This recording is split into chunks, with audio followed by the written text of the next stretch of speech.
It's time for another spooky story.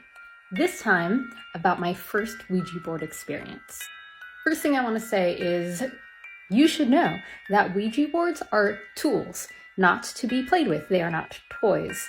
They are a form of divination to speak with spirits who have passed on and other spirits that may come through that you may not want around. So you do not play with that stuff unless you know what you're doing and you put up your proper protections and say goodbye properly. And I could go on forever about it. But when you're a kid, you don't know the proper rules and how to actually properly handle a Ouija board. And of course, when you're a kid, everyone's sleepover party uses Ouija boards for some reason. So I go to a sleepover as a kid, and of course the Ouija board comes out because that's just what you do. You play the Ouija board, except for me, because I knew what they were, and I did not want to find out. I did not want to play with them.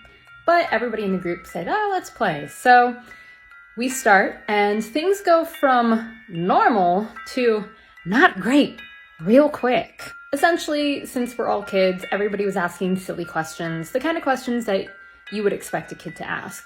What am I gonna be when I'm older? Tell me my future. That's not how Ouija boards work, but we were doing it anyways. So we're asking these silly questions, and the spirit goes from putting up with kids to getting really angry. This spirit went from tolerating us to threatening us and getting very mad, which I don't blame them, because if a kid was poking at me and bothering me while I was trying to rest, I'd be pretty annoyed too.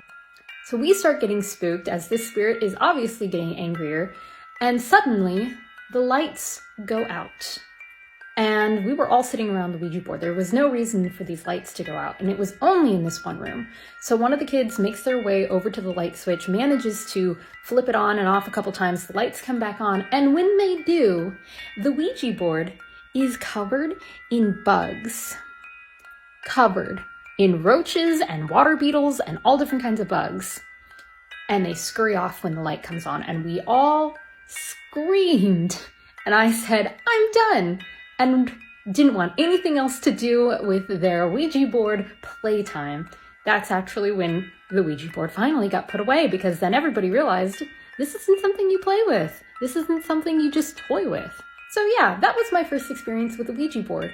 I have a respect for them now. I no longer fear them, because I did for quite a while. But as I have grown, as I've learned, as I've studied, and as I see and speak with ghosts, whether I want to or not, I've become a lot more understanding of how the Ouija board works, and that it is not a toy, but a tool. So respect the tool.